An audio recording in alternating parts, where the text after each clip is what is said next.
நம்முடைய கர்த்தரும் இரட்சகருமாய் இருக்கிற ஆண்டவராகிய இயேசு கிறிஸ்துடைய நாமத்தினாலே நான் உங்களை வாழ்த்துகிறேன். மீண்டும் ஒரு விசை கர்த்தருடைய வார்த்தை கொண்டு உங்களோடு இடைப்படுவதில் நான் மகிழ்ச்சி அடைகிறேன். கடந்த ஆண்டு இந்த தபசு நாட்களிலே நான் பேசின செய்தியையும் இந்த வருடம் நான் பேசி கொண்டிருக்கும் செய்தியையும் கேட்டு வரும் ஒரு சகோதரன் என்னிடத்திலே ஒரு கேள்வியை கேட்டார். அதாவது, இந்த கிறிஸ்துவின் சிலுவை மரணம் என்ற ஒரு தலைப்பு வருகிற பொழுதெல்லாம் ஏன் பவுல் அப்போஸ்தலன் கருத்தையே நீங்கள் பேசுகிறீர்கள்? மற்ற அப்போஸ்தலர்கள் யாரும் சிலுவையை பற்றி பேசவில்லையா, யோசிக்கவில்லையா என்றார். அது சரியான கேள்விதான். அந்த கேள்விக்கு அந்த நபருக்கு பதில் சொல்லும் பொழுது நான் இப்படியாக சொன்னேன், சகோதரனே, அப்படியல்ல, மற்ற அப்போஸ்தலர்களுக்கும் கிறிஸ்துவின் சிலுவை மரணத்தை பற்றிய புரிதல் நிச்சயமாக இருந்தது. அதுவும் குறிப்பாக பேதுரு அடிகளாரின் பிரசங்கத்தையும் அவர் எழுதின 2 நிருபங்களையும் படித்தால் நமக்கு நிச்சயமாக தெரியும் என்றேன். மேலும் உதாரணமாக பேதுருவின் முதல் பிரசங்கம் அப்போஸ்தலர் 2ஆம் அதிகாரம் 3ஆம் அதிகாரத்தில் 2ஆம் அதிகாரத்தில் பெந்தைக்கோஸ்தே அனுபவத்திற்கு பின்பு முதலாக பிரசங்கம் பண்ணினது பேதுரடிகளார் தான். நிச்சயமாக அங்கே கிறிஸ்துவின் சிலுவை மரணத்தை பற்றி பேசுகிறார். அதே போல் 3ஆம் அதிகாரத்தில் தேவாலயத்தில் நடந்த அற்புதத்து நிமித்தமாக கூடி வந்த ஜனங்கள் மத்தியில் பேசுகிற பொழுது அங்கேயும் கிறிஸ்துவின் சிலுவை மரணத்தை பற்றி பேதுரு பேசுவதை நாம் பார்க்கலாம். ஆனால் அப்போஸ்தலர்களிலே அதிகமான கல்வியும் அதுவும் ஒரு பரிசேயனாக நியாயசாஸ்திரியாக மாறுவதற்கான ஒரு ஸ்லாக்கியத்தை உரிமையோடு பெற்ற ஒரு மனிதன் பவுல் அப்போஸ்தலன். பழைய ஏற்பாட்டை பற்றிய விசேஷமான ஞானமுடையவன். மேலும் கிறிஸ்துவை பற்றியும் மற்ற மூல உபதேசங்களை பற்றியும் அதிக வெளிப்பாடை பெற்றுக்கொண்டவர் பவுலடிகளார். எல்லா அப்போஸ்தலர்களிலும் ஒரு விசேஷமான வெளிப்பாடை பெற்றுக்கொண்டவர். அப்போஸ்தலர்களால் ஒரு அங்கீகாரத்தையும் கனத்தையும் பெற்றுக்கொண்ட மனிதன் பவுல் அப்போஸ்தலன். எனவே இந்த நாட்களில் மாத்திரமல்ல, மற்ற எந்த உபதேசமாக இருந்தாலும் நாம் பவுலின் நிருபங்கள் இல்லாமல் அதை போதிக்க முடியாது அல்லது அதை உறுதி செய்ய முடியாது என்று சொல்லி நான் அவரிடத்தில் சொன்னேன். எனக்கு அருமையான தேவனுடைய பிள்ளைங்களை, மீண்டும் ஒரு விசை இந்த செய்தியின் மூலமாக கிறிஸ்துவின் சிலுவை மரணத்தை பற்றி பவுலடிகளார் எப்படி புரிந்து கொண்டார், கிறிஸ்து சிலுவையில் பாடுபட்டதின் நோக்கத்தையும் மரணத்தையும் பற்றி பவுல் அப்போஸ்தலன் என்ன கூறுகிறார் என்பதை இந்த நாளில் நம்முடைய செய்தியாக பார்க்க இருக்கிறோம். அதற்காக நாம் தெரிந்து கொண்டிருக்கக்கூடிய வேத பகுதி பவுல் அப்போஸ்தலன் எபேசருக்கு எழுதின நிருபம் 1ஆம் அதிகாரம், அதில் 6-7 வசனங்களிலிருந்து 3 காரியங்களை நான் உங்களோடு பேச விரும்புகிறேன். அதாவது, சிலுவையை இன்றைக்கு ஒவ்வொரு கண்ணோட்டத்தோடும் மக்கள் பார்க்கிறார்கள். சிலுவை மரணத்தை பற்றி ஒவ்வொரு வியாக்கியானமும் ஒவ்வொரு கண்ணோட்டமும் இன்றைக்கு திருச்சபை மக்களிடத்தில் இருப்பதை நாம் பார்க்கிறோம். ஆனால் வேத வசனத்தின் வெளிச்சத்தில் பவுல் அப்போஸ்தலன் கிறிஸ்துவின் சிலுவையை பற்றியும் கிறிஸ்துவின் சிலுவை மரணத்தை பற்றியும் எப்படி பார்க்கிறார் என்று நாம் அவருடைய நிருபங்களை படித்து பார்ப்போம் என்றால் அது முடிவில்லாத போதனையை, முடிவில்லாத ஒரு ஞானத்தை நமக்கு கொடுக்கிறது. அந்த வகையில் இந்த நாளில் எபேசியர் 1ஆம் அதிகாரம் 6-7 வசனங்களை நாம் வாசிக்க இருக்கிறோம். நான் உங்களுக்காக அதை வாசிக்க விரும்புகிறேன். தம்முடைய தயவுள்ள சித்தத்தின்படியே நம்மை இயேசு கிறிஸ்து மூலமாய் தமக்கு சுவிகார புத்திரராகும்படி முன்குறித்திருக்கிறார். 7வது வசனம், அவருடைய கிருபையின் ஐஸ்வர்யத்தின்படியே இவருடைய இரத்தத்தினாலே, அதாவது ஆண்டவராய் இயேசு கிறிஸ்துனுடைய இரத்தத்தினாலே பாவ மன்னிப்பாகிய மீட்பு இவருக்குள் நமக்கு உண்டாயிருக்கிறது. இந்த 2 வசனத்தில் இயேசு கிறிஸ்துனுடைய இரத்தம், இயேசு கிறிஸ்துவுக்குள் என்று 3 முறை இங்கே பவுல் அப்போஸ்தலன் ஆண்டவராய் இயேசு கிறிஸ்துவை பற்றி சொல்லக்கூடியதை நாம் பார்க்கிறோம். அது மாத்திரமல்ல, பவுலின் வார்த்தைகளை நாம் அவ்வளவு சுலபமாக எடுத்துக்கொள்ளக்கூடாது, அவ்வளோ சுலபமாக புரிந்து கொள்ளவும் முடியாது என்று சொல்லி பேதுரடிகளாரே சொல்வதை நாம் பார்க்கிறோம். உதாரணத்திற்கு பேதுரடிகளார் எழுதின 2வது நிருபத்தில் 3வது வசனத்தை வாசித்து 3ஆம் அதிகாரத்தை நான் வாசிக்கிற பொழுது, அந்த அதிகாரத்தை நிறைவு செய்கிற பொழுது பேதுரடிகளார் இப்படி எழுதுகிறார். 2 பேதுரு 3ஆம் அதிகாரம் அதில் 15-16வது வசனத்தில், மேலும் நம்முடைய கர்த்தரின் நீடிய பொறுமையை இரட்சிப்பென்று எண்ணுங்கள், நமக்கு பிரியமான சகோதரனாகிய பவுலும் தனக்கு அருளப்பட்ட ஞானத்தினாலே, அதாவது பவுல் அப்போஸ்தலனுக்கு விசேஷித்தமான ஞானத்தை கர்த்தர் கொடுத்தார் என்று சொன்னேன் அல்லவா, அந்த ஞானத்தை பற்றி பேதுரடிகளார் இங்கே அங்கீகாரம் பண்ணுவதை நாம் பார்க்கிறோம். தனக்கு அருளப்பட்ட ஞானத்தினாலே இப்படியே உங்களுக்கும் எழுதியிருக்கிறான். இது பவுலடிகளாரை பற்றி பேதுரடிகளார் சொல்கிறார். எல்லா நிருபங்களிலும் இவைகளை குறித்து பேசியிருக்கிறான். அவன் சொன்னவைகளில் சில காரியங்கள் அறிகிறதற்கு அரிதாக இருக்கிறது. அதாவது பேதுரடிகளார் சொல்லுகிறார், பவுலடிகளார் சொல்லக்கூடிய காரியங்கள் மேலிருந்த வாரியாக புரிந்து கொள்வது அரிதாக இருக்கிறது. அதை ஆழமாக சிந்தித்து பார்க்க வேண்டும், யோசித்து பார்க்க வேண்டும். அப்பொழுதுதான் அது புரிந்து கொள்வதற்கு ஏதுவாக இருக்கும். அதாவது புரிய முடியாது என்று சொல்லி பேதுரடிகளார் சொல்லவில்லை. புரிந்து கொள்வதற்கு சில காரியங்கள் அரிதாக இருக்கிறது. கல்லாதவர்களும் உறுதியில்லாதவர்களும் மற்ற வேத வாக்கியங்களை புரட்டுகிறது போல தங்களுக்கு கேடு வரத்தக்கதாக இவைகளையும் புரட்டுகிறார்கள். 1வது நூற்றாண்டிலேயே பவுலினுடைய நிருபங்களை தவறாக வியாக்கியானம் பண்ணி, தவறாய் பிரசங்கம் பண்ணி, அல்லது தங்களுக்கு ஏற்ற விதத்திலே பவுலினுடைய வார்த்தைகளை புரட்டி பேசுகிறவர்கள் 1வது நூற்றாண்டிலே இருந்திருக்கிறார்கள் என்று நாம் சொல்லலாம்.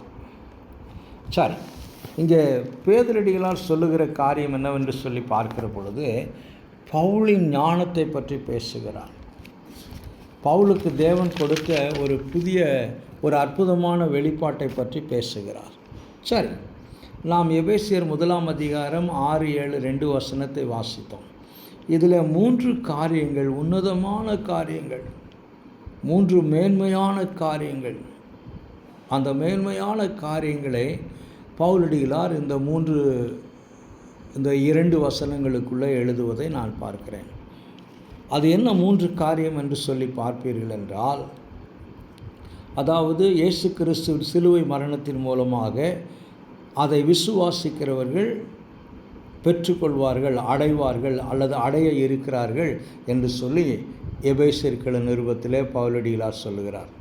என்னவென்று சொல்லி பார்ப்போம் என்றால், முதலாவதாக புத்திர சுவிகாரம், ஆங்கிலத்தில் அடாப்டட் அஸ் ஹிஸ் சன்ஸ் அப்படின்னு என்று சொல்லி ஆங்கிலத்திலே வாசிக்கிறோம். அடாப்ஷன். நமக்கு இந்த புத்திர சுவிகாரம் என்ற வார்த்தை சற்று புரிந்து கொள்வதற்கு இன்றைய தலைமுறையினருக்கு சற்று கடினமாக இருக்கும். ஏனென்றால் இன்றைக்கு பெரும்பாலான இளைய தலைமுறைகள் ஆங்கிலத்திலே அவர்கள் சற்று ஞானமுடையவர்களாக இருக்கிறார்கள். ஆக அந்த அடாப்ஷன் என்ற வார்த்தை அவர்களுக்கு புரிந்து கொள்வதற்கு ஏதுவாக இருக்கும். இயேசு கிறிஸ்துடைய சிலுவை மரணத்தின் மூலமாக நாம் தேவனுடைய குடும்பத்திலே அல்லது தேவனுக்கு பிள்ளைகளாக நாம் அடாப்ஷன், அதாவது புத்திர சுவிகாரத்தை நாம் பெற்றிருக்கிறோம் என்று சொல்லுகிறார். முதலாவதாக. இரண்டாவதாக, நமக்கு இயேசு கிறிஸ்துடைய இரத்தத்தின் மூலமாக பாவ மன்னிப்பு உண்டாக்கி இருக்கிறது என்று சொல்லுகிறார். மூன்றாவதாய் பார்க்கிற பொழுது மீட்பு நமக்கு உண்டாயிருக்கிறது என்று சொல்லுகிறார். இந்த 3 உண்மைகளுமே இயேசு கிறிஸ்துவின் சிலுவை மரணத்தின் மூலமாக நாம் தேவனுடைய பெரிதான கிருபையினால் பெற்றுக்கொள்கிறோம் என்று பேதுரடிகளார் சொல்வதை பார்க்கிறோம். எனக்கு அருமையான தேவனுடைய பிள்ளைங்களே, கிறிஸ்து சிலுவையின் மரணத்தின் மூலமாக நாம் தேவனுடைய பிள்ளைகளாக மாறும் ஒரு ஸ்லாக்கியத்தை இலவசமாக எந்த விதமான தகுதி இல்லாமல் பெற்றிருக்கிறோம். இந்த புத்திர சுவிகாரம் என்பது நமக்கு ஒரு உண்மையை வெளிப்படுத்துகிறது. அதாவது நாம் ஒரு புதிய உறவை பெற்றிருக்கிறோம். அந்த உறவின் மூலமாக நாம் புதிய உரிமையை பெற்றிருக்கிறோம். தேவனுடைய வீட்டிலே, தேவனுடைய சமூகத்தில், வர இருக்கும் தேவனுடைய ராஜ்யத்தில் நமக்கு ஒரு புதிய உரிமை நமக்கு கொடுக்கப்பட்டிருக்கிறது. புதிய ஸ்லாக்கியம் நமக்கு இருக்கிறது. இங்கே ஒரு உலக பிரகாரமான உதாரணம் சொல்ல வேண்டும் என்றால், ஒருவேளை உங்களுக்கு எத்தனை தான் உறவுகள் இருந்தாலும், ஒருவேளை மாமா, அத்தை, சித்தப்பா, சித்தி, பெரியப்பா, பெரியம்மா என்று சொல்லி பலவிதமான உறவுகள் உங்களுக்கு இருந்தாலும் கூட, உங்களுடைய சொத்துக்களை, உங்களுக்கு சொந்தமாக இருக்கக்கூடிய இந்த பூமிக்குரிய ஸ்லாக்கியங்களை உங்களோடும் உங்கள் மறைவுக்கு பின்பும் அதை பெற்றுக்கொள்ளக்கூடிய, அனுபவிக்கக்கூடிய ஸ்லாக்கியத்தை உங்களுடைய பிள்ளைகள் மாத்திரமே பெறுவார்கள். முதலாவது, அந்த உரிமை அவர்களுக்கு மாத்திரம்தான் உண்டு, மற்றவர்களுக்கு கிடையாது. மற்றவர்கள் உறவு பாராட்டலாம், ஆனால் உங்களுக்கு இருக்கக்கூடிய உங்கள் சொத்துக்களில் பங்கு போடக்கூடிய ஸ்லாக்கியம் யாருக்கும் கிடையாது. இது ஒரு எளிமையான விதத்தில் நாம் புரிந்து கொள்ளக்கூடிய ஒரு உதாரணமாக இருக்கும் என்று சொல்லி நான் நினைக்கிறேன். புத்திர சுவிகாரம், கிறிஸ்துவின் சிலுவை மரணம் நம்மை தேவனுடைய புத்திரராக மாற்றியிருக்கிறது, தேவனுடைய பிள்ளைகளாக மாற்றியிருக்கிறது. அப்படி என்று சொன்னால் தேவனிடத்தில் நாம் புதிய உறவை பெற்றிருக்கிறோம். அந்த உறவின் நிமித்தமாக நமக்கு புதிய ஆசீர்வாதங்கள், புதிய ஸ்லாக்கியங்கள் வருகிற தேவனுடைய ராஜ்யத்தில் நமக்கு இருக்கிறது. இப்படி நாம் விவரித்து பேச வேண்டுமென்றால் பவுலின் வார்த்தைகள் மிக ஆழமான அர்த்தமுடையதாக இருக்கும். ஆக முதலாவதாக பவுலடிகளார் சொன்ன காரியம் என்னவென்று சொன்னால், நாம் கிறிஸ்துவின் சிலுவை மரணத்தின் மூலமாக புத்திர சுவிகாரத்தை நாம் பெற்றிருக்கிறோம். சரி, இரண்டாவதாய் பார்க்கிற பொழுது நாம் பாவ மன்னிப்பை பெற்றிருக்கிறோம். இவருடைய இரத்தத்தின் மூலமாய் பாவ மன்னிப்பு என்று சொல்லி பவுலடிகளார் சொல்லுகிறார். பாவ மன்னிப்பு என்பது ஒரு உன்னதமான ஆசீர்வாதம், ஒரு உன்னதமான ஸ்லாக்கியம். பழைய ஏற்பாட்டில் இந்த ஸ்லாக்கியத்தை பழைய ஏற்பாட்டு விசுவாசிகள் பெற முடியவில்லை. அவர்கள் விரும்பினார்கள், அதற்காக பாடுபட்டார்கள், அதற்காக முயற்சி செய்தார்கள், அதை ஆவலோடு தேடினார்கள். ஆனால் அவர்களுக்கு பாவம் மன்னிப்பு கிடைக்கவில்லை. மாறாக அவர்களுடைய பாவங்கள் மன்னிக்கப்படாதபடி அவர்களுடைய பாவங்கள் மறைக்கப்பட்டது என்று சொல்லி பார்க்கிறோம். எந்த அளவுக்கு பழைய ஏற்பாட்டு விசுவாசிகள் இந்த பாவ மன்னிப்பின் அந்த ஆசீர்வாதத்தை, அந்த நிலையை ஆவலோடு தேடி இருப்பார்களே என்றால், அதை புரிந்து கொள்வதற்கு நாம் 32வது சங்கீதத்தை வாசிக்க வேண்டும். அந்த 32வது சங்கீதத்தில் சங்கீதக்காரன் சொல்லுகிறான், எவனுடைய மீறுதல்கள் மன்னிக்கப்பட்டதோ அவன் பாக்கியவான், எவனுடைய பாவம் மூடப்பட்டதோ அவன் பாக்கியவான், எவனுடைய அக்கிரமத்தை கர்த்தர் எண்ணாது இருக்கிறாரோ அவன் பாக்கியவான். அந்த பாக்கியவான் என்ற வார்த்தையை ஆங்கிலத்தில் படிக்கிற பொழுது பிளஸட் பர்சன் அப்படின்னு நம்ம எடுத்துக்கொள்ளலாம்.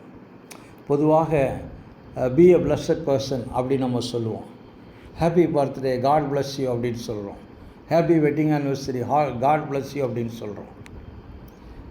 நீங்கள் ஆசீர்வதிக்கப்பட்டவர்களாக இருங்கள் என்று சொல்லி பிறந்த நாளுக்கோ திருமண நாளுக்கோ அல்லது ஏதோ ஒரு காரியத்திற்கு நாம் சொல்லுகிறோம்.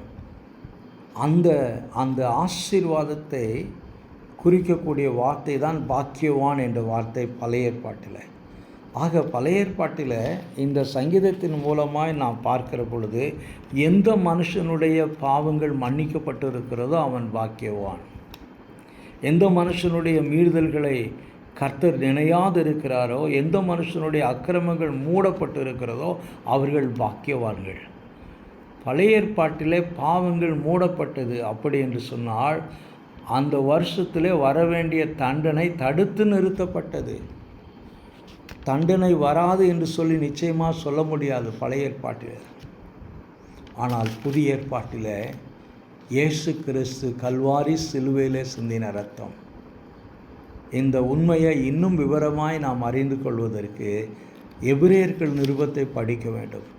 அங்கே அந்த ஆக்கியோன் சொல்லுகிறான், கிறிஸ்துடைய சரீரம் ஒரே ஒரு முறை, அவருடைய பரிசுத்தமான சரீரம் நமக்காக ஒரே ஒரு முறை ஜீவ பலியாக, சமாதான பலியாக, குற்ற நிவாரண பலியாக ஒப்பு கொடுக்கப்பட்டபடினாலே நமக்கு நித்தியமான மீட்பு உண்டாக்கப்பட்டிருக்கிறது.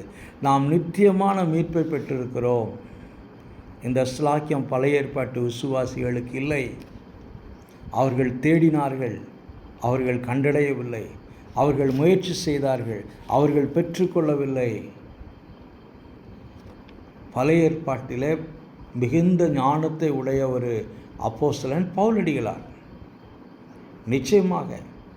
ஏனென்றால் அவர் பரிசேயனாக, நியாயசாஸ்திரியாக இருக்கும்படியாக தன்னை பயிற்சி எடுத்துக்கொண்ட மனிதன், கமாலியனிடத்தில் படித்த ஒரு மனிதன், பழைய ஏற்பாட்டை பற்றி தெளிவான ஞானமுடைய மனிதன். அந்த மனிதன்தான் சொல்லுகிறான், அந்த மனிதன்தான் எழுதுகிறார், கிறிஸ்துவுக்குள்ளாக நமக்கு பாவ மன்னிப்பு இருக்கிறது என்று சொல்லி.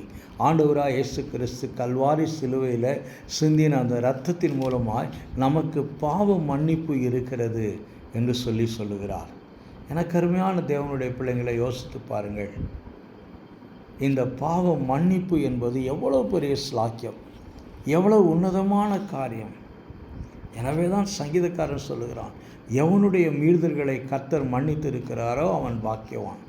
ஆக இயேசு கிறிஸ்துவின் இரத்தத்தின் மூலமாய் பாவங்கள் மன்னிக்கப்பட்டவர்கள் பாக்கியவான்கள். எவனுடைய அக்கிரமத்தை கர்த்தர் எண்ணாதிருக்கிறாரோ அவன் பாக்கியவான். ஸோ இயேசு கிறிஸ்துவனுடைய இரத்தத்தின் மூலமாக அதை விசுவாசிக்கிறவர்களுடைய பாவங்களை கர்த்தர் எண்ணாதிருக்கிறார், அவர்கள் பாக்கியவான்கள். எவனுடைய அக்கிரமத்தை கர்த்தர் மூடியிருக்கிறாரோ அவன் பாக்கியவான். இயேசு கிறிஸ்து கல்வாரி சிலுவையில் சிந்தின இரத்தம் நம்முடைய பாவங்களை மூடினது மாத்திரமல்ல, நம்முடைய பாவங்களை மன்னித்தது. அந்த வகையில் நாம் உன்னதமான ஆசீர்வாதத்துக்குரியவர்களாக நாம் இருக்கிறோம். எனவே தான் பவுலடிகளார் சொல்லுகிறார், பாவம் மன்னிப்பு இவருடைய இரத்தத்தினாலே நமக்கு உண்டாயிருக்கிறது என்று சொல்லி. மூன்றாவதாய் பார்க்கிற பொழுது நமக்கு இயேசு கிறிஸ்துடைய சிலுவை மரணம் மீட்பை உண்டாக்கி இருக்கிறது என்று சொல்லுகிறார். கிறிஸ்துவின் சிலுவை மரணத்தினால் நமக்கு மீட்பு உண்டாக்கப்பட்டிருக்கிறது. அடாப்ஷன், ஃபர்கிவ்னஸ், ரிடம்ஷன் என்று சொல்லி ஆங்கிலத்தில் சொல்லலாம். மீட்பு. இந்த மீட்பு என்ற வார்த்தையை நாம் சாதாரணமாக யோசித்தாலே ஏதோ ஒரு பொருள், ஆழமான பொருள் அதில் இருக்கிறது. அதாவது கட்டப்பட்ட நிலையிலிருந்து, அடிமைப்படுத்தப்பட்ட நிலைமையிலிருந்து, இழந்து போன நிலைமையிலிருந்து, வெறுமையிலிருந்து, ஏதோ ஒரு சூழ்நிலையில் இருந்து மீட்கப்படுகிறோம், அல்லது மீட்பின் அந்த அனுபவத்தை நாம் பெற்றுக்கொள்கிறோம்.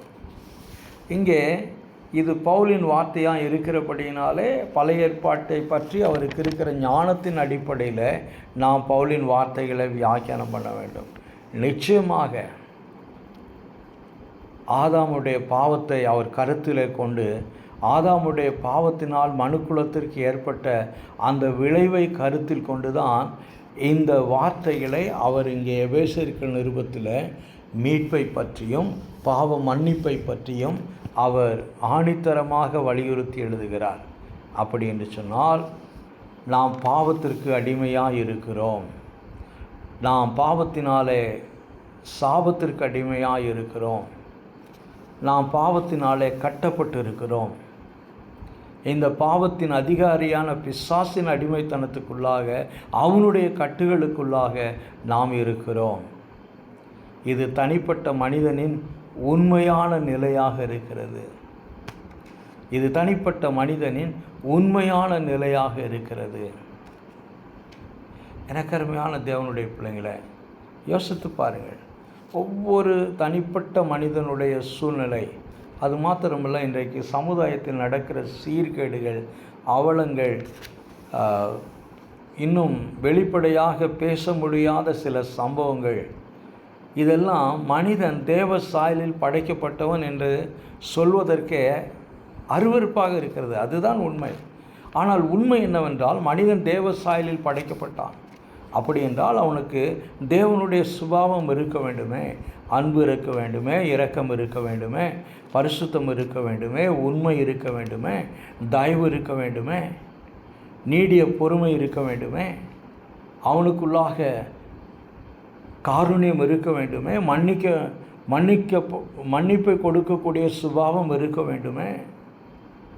இன்றைக்கு பழி வாங்குதலும், வஞ்சகமும், பொறாமையும், எரிச்சலும், பகையும், கசப்புணர்ச்சியும், தீமையும், வன்முறையும், யுத்தங்களும், கலவரங்களும், இன்னும் சொல்ல முடியாத காரியங்களை இன்றைக்கு சமுதாயத்தில் நாம் பார்த்து கொண்டிருக்கிறோம். காரணம், மனுக்குலம் பாவத்தினால் கட்டப்பட்டிருக்கிறது. மனுக்குலம் பாவத்திற்கு அடிமையாக இருக்கிறது. அந்த பாவத்திற்கு அதிகாரியான பிசாசின் அடிமைத்தனத்துக்குள்ளாக மனுக்குலம் இருக்கிறது. எனவேதான் அந்த அடிமைத்தனத்திலிருந்து, அந்த கட்டப்பட்ட நிலையிலிருந்து மனுக்குலம் மீட்கப்பட வேண்டும் என்று தேவனுடைய திட்டத்தை நாம் ஆதியாகமம் 3ஆம் அதிகாரம் 15வது வசனத்திலே பார்க்கிறோம். ஸ்திரீயின் வித்தாக இரட்சகர் அனுப்பப்படுவார், அவர் பிசாசின் அதிகாரத்தை கல்வாரி சிலுவையில் நசுக்குவார் என்று சொல்லி முதலாவது வாக்குத்தத்தமாக நாம் அங்கே ஆதியாகமம் 3ஆம் அதிகாரம் 15வது வசனத்திலே பார்க்கிறோம். ஆக பவுலடிகளார் கிறிஸ்து சிலுவை மரணத்தின் மூலமாக நமக்கு மீட்பை உண்டாக்கி இருக்கிறார். கிறிஸ்து தமது சிலுவை மரணத்தின் மூலமாக மனுக்குலத்திற்கு மீட்பை உண்டாக்கி இருக்கிறார் என்று சொல்லி பவுலடிகளார் சொல்லுகிறார். இந்த 3 உண்மைகளும் 3 உன்னதமான ஆசீர்வாதங்கள். புத்திர சுவிகாரம். யோசித்து பாருங்கள், நம்முடைய சொந்த பந்தங்களே இன்றைக்கு ஒரு நெருக்கத்தின் மத்தியில் நாம் கடந்து போகிற பொழுது நமக்கு உதவி செய்வதில்லை. ஒன்றும் வேண்டாம், அவரிடத்திலே போய் அவசரத்திற்கு ஏதாவது உதவி கேட்டாலே இன்றைக்கு மறுக்கக்கூடிய ஒரு நிலைமை. அப்படி இருக்க சொந்த பந்தங்களிடத்திலே போய் நாம் அவருடைய சொத்துக்களிலே ஏதாவது கேட்க முடியுமா? அவர்கள் பிள்ளைகளுக்கு, அவர்கள் சந்ததிக்கு சம்பாதித்து வைத்திருக்கிற இந்த பூமிக்குரிய சொத்துக்கள், அழிந்து போகக்கூடியவைகள், நிலங்கள், வீடு. உதாரணத்துக்கு சொல்லுகிறேன், நம்முடைய சொந்தக்காரர் யாரிடத்திலாவது போயிட்டு ஏதோ ஒரு கஷ்டத்தின் நிமித்தமாக அவர்களிடத்தில் தங்கம் நிறையா இருக்கிறது என்று வைத்துக்கொள்ளுங்கள், 1 பவுன் எனக்கு கொடுத்து உதவி செய்யுங்கள் என்று சொல்லி கேளுங்கள். நான் பார்க்கிறேன், இன்றைக்கு தங்கம் வைக்கிற விலையில் யாரும் கொடுக்க மாட்டார்கள், யாரும் உதவி செய்ய மாட்டார்கள். ஆனால் வருகிற தேவனுடைய ராஜ்யத்தில் அழியாத ஸ்லாக்கியங்கள், அழியாத ஆசீர்வாதங்கள். அதைத்தான் எபேசியர் 1ஆம் அதிகாரம் 3வது வசனத்தில், கிறிஸ்து இயேசுக்குள்ளாக நீங்கள் உன்னதங்களிலே சகல விதமான ஆவிக்குரிய ஆசீர்வாதத்தினாலே ஆசீர்வதிக்கப்பட்டு இருக்கிறீர்கள் என்று சொல்லிவிட்டார். இனிமேல் தான் நீங்கள் ஆசீர்வதிக்கப்படுவீர்கள் என்று சொல்லவில்லை, மாறாக நீங்கள் ஆசீர்வதிக்கப்பட்டு இருக்கிறீர்கள் என்று பவுலடிகளார் சொல்லுகிறார். யோசித்து பாருங்கள், புத்திர சுவிகாரம் ஒரு உன்னதமான ஆசீர்வாதம். பாவம் மன்னிப்பு வாயின் வார்த்தையினால் விவரிக்க முடியாத பெரிய ஆசீர்வாதம். இந்த பாவ மன்னிப்பிற்காக பழைய ஏற்பாட்டில் லட்சக்கணக்கான மிருகங்களின் இரத்தம் பலிபீடத்தின் மீது செலுத்தப்பட்டது, சிந்தப்பட்டது என்று சொல்லி பார்க்கிறோம்.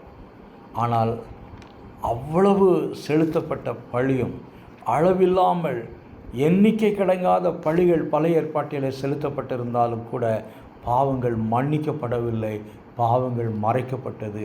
எனவே தான் சங்கீதக்காரன், எவனுடைய பாவங்களை கர்த்தர் மன்னிக்கிறாரோ அவன்தான் பாக்கியவான், எவனுடைய மீறுதல்களை கர்த்தர் மன்னிக்கிறாரோ அவன்தான் பாக்கியவான், எவனுடைய அக்கிரமத்தை கர்த்தர் மன்னிக்கிறாரோ அவன்தான் பாக்கியவான். ஏனென்று சொன்னால் பழைய ஏற்பாட்டிலே அவர்கள் செலுத்தின விலையேற பெற்ற பழிகளினால், அவர்கள் விலைக்கிரயம் கொடுத்து வாங்கின மிருகங்களின் பழிகளினால் பாவங்கள் மன்னிக்கப்படவில்லை, பாவங்கள் மறைக்கப்பட்டது. இந்த 3 உண்மைகளும், இந்த 3 உன்னதமான ஆசீர்வாதங்கள், இதை உலக பிரகாரமான எந்த காரியத்தாலும் நாம் பெற முடியாது. இதற்கு விலைக்கிரயம் செலுத்தி நம்மால் பெற முடியாது. இதை நம்முடைய உலக பிரகாரமான ஞானத்தினால் சம்பாதிக்க முடியாது. கிறிஸ்துவின் சிலுவை மரணத்தின் நோக்கத்தையும் அது உண்டாக்கின தாக்கத்தையும் வேத வசனத்தின் வெளிச்சத்திலே அறிந்து கொண்டவர்கள் இந்த ஸ்லாக்கியத்தை பெறுவார்கள். அறிந்த பின்பு அதை விசுவாசிக்கிறவர்கள் இந்த ஸ்லாக்கியத்தை பெறுவார்கள். எனக்கு அருமையான தேவனுடைய பிள்ளைங்களே, இந்த தவசு நாட்கள் என்று சொல்லி இந்த 40 நாட்கள் திருச்சபையின் மக்கள் அனுசரித்து வருகிறார்கள். அதை குறித்து நான் விமர்சனம் பண்ணவோ அல்லது குறை சொல்லவோ நான் விரும்பவில்லை, அதற்கு நான் வரவில்லை. ஆனால் இந்த நாட்களிலே நாம் சிந்திக்க வேண்டிய காரியங்கள் என்ன? இந்த நாட்களிலே கிறிஸ்துவின் சிலுவையை நாம் எந்த கண்ணோட்டத்தோடு பார்க்கிறோம்? எனக்கு அருமையான தேவனுடைய பிள்ளைங்களே, விசுவாசிக்கிறவர்கள் தேவனுடைய மகிமையை காண்பார்கள். விசுவாசிக்கிறவர்கள் தேவனுடைய மகிமையை காண்பார்கள். அப்படி என்று சொன்னால், விசுவாசிக்கிற நாம் புத்திர சுவிகாரம் என்ற அந்த மகிமையான காரியத்தை நாம் வருகிற தேவனுடைய ராஜ்யத்திலே பார்ப்போம். புத்திர சுவிகாரத்தை நாம் பெற்றவர்கள், கிறிஸ்துவின் சிலுவை மரணத்தின் மூலமாக நாம் பாவ மன்னிப்பை பெற்றவர்கள். இது மாபெரும் பாக்கியமான ஆசீர்வாதம். கிறிஸ்துவின் சிலுவை மரணத்தின் மூலமாக நாம் பாவத்தின் அடிமைத்தனத்திலிருந்து, பாவத்தின் தண்டனையிலிருந்து, பாவத்தின் வல்லமையிலிருந்து நாம் மீட்பை பெற்றிருக்கிறோம். இந்த உன்னதமான நிலையை நாம் பெற்றிருக்கிறோம். எனக்கு அருமையான தேவனுடைய பிள்ளைங்களே, சிலுவையின் தியானம் இந்த ஞானத்தை நம்முடைய வாழ்க்கையில் கொண்டு வர வேண்டும். சிலுவையை பற்றி நாம் சிந்திக்கிற பொழுது, சிலுவையும் கிறிஸ்துவும் பிரிக்க முடியாத ஒன்று. இன்றைக்கு அநேகர் சிலுவையை மாத்திரமே, வெறும் சிலுவையை மாத்திரமே எடுத்துக்கொள்கிறார்கள். ஆனால் சிலுவையில் அறையப்பட்ட கிறிஸ்து, அதைத்தான் பேதுரடிகளாரும் வலியுறுத்தி சொன்னார், அதைத்தான் பவுலடிகளாரும் சொன்னார். சிலுவையில் அறையப்பட்ட இயேசு கிறிஸ்துவை அல்லாமல் வேறொன்றையும் குறித்து நான் அறிய விரும்பவில்லை என்று அவர் கொரிந்தியர்கள் நிருபத்திலே சொன்னார். கலாத்தியர்கள் நிருபத்தில் நான் சிலுவையை குறித்தே மேன்மை பாராட்டுவேன் என்று சொன்னார்.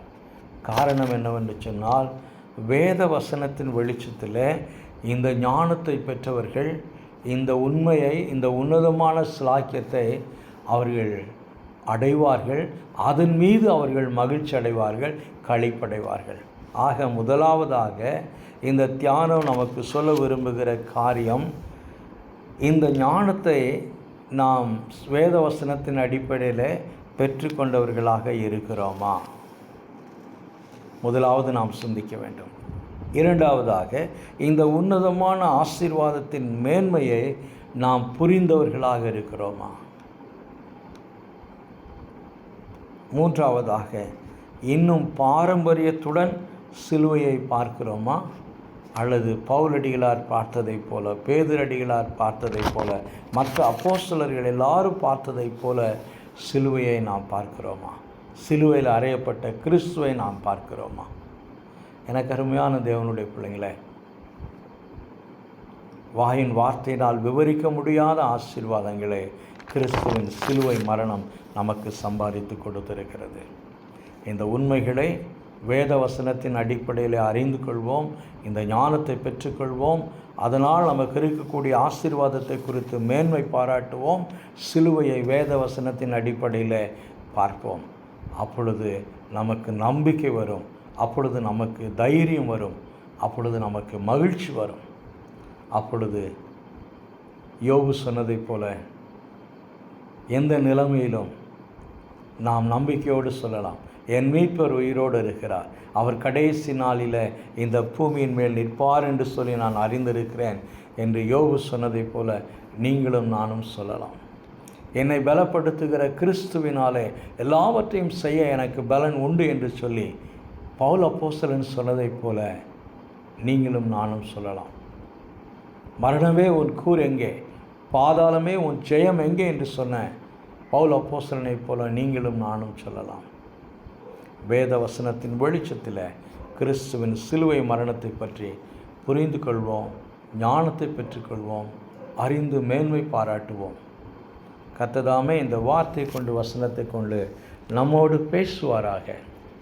உங்கள் கருத்துக்கள், உங்கள் விமர்சனங்கள் வரவேற்கப்படுகிறது. கர்த்தர் உங்களை ஆசீர்வதிப்பாராக. ஆமென்.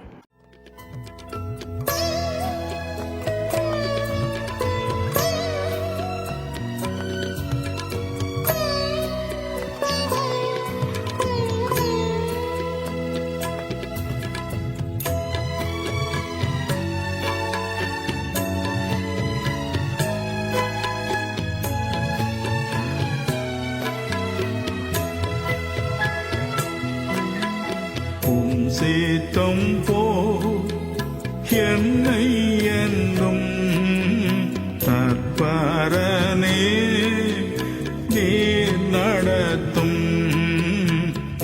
சித்தம் போ என்னை என்றும் தற்பரனே நீர் நடத்தும். என் சித்தமோ ஒன்றும் வேண்டாம் என் பிரியனே, என் இயேசுவே. என் சித்தமோ ஒன்றும் வேண்டாம் என் பிரியனே, என் இயேசுவே.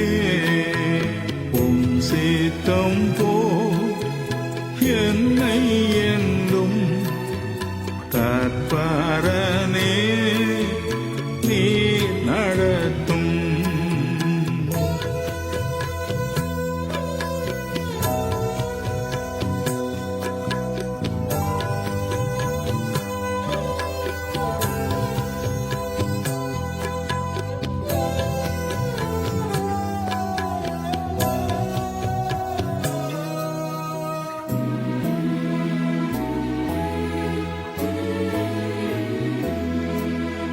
வழி பிரயாணி மூடனை போல் வழி தவறா நடந்திடவே.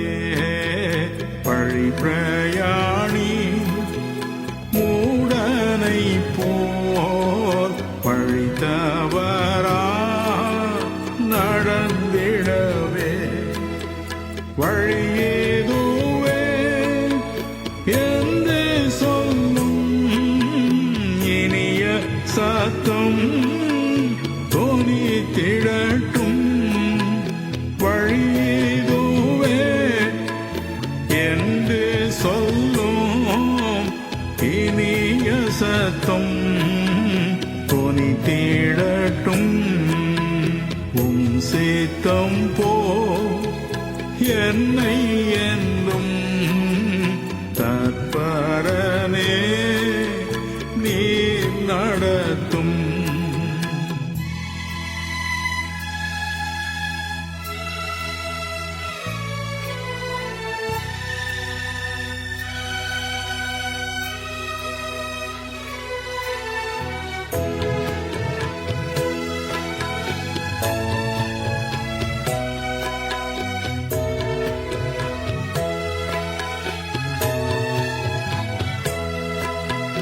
அக்னிஸ்தம்பம் மேகஸ்தம்பம் அடியாரின் மேல் ஜொலித்திடட்டும்.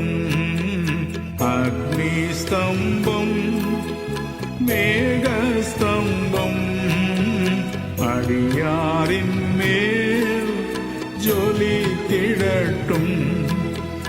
இரவு பகல் கூட நின்று என்றென்றுமாய் நடத்திடுமே. இரவு பகல் கூட நின்று என்றென்றுமாய் நடத்திடுமே. உம் சித்தம் போ என்னை என்றும் தற்பரனே நீர் நடத்தும்.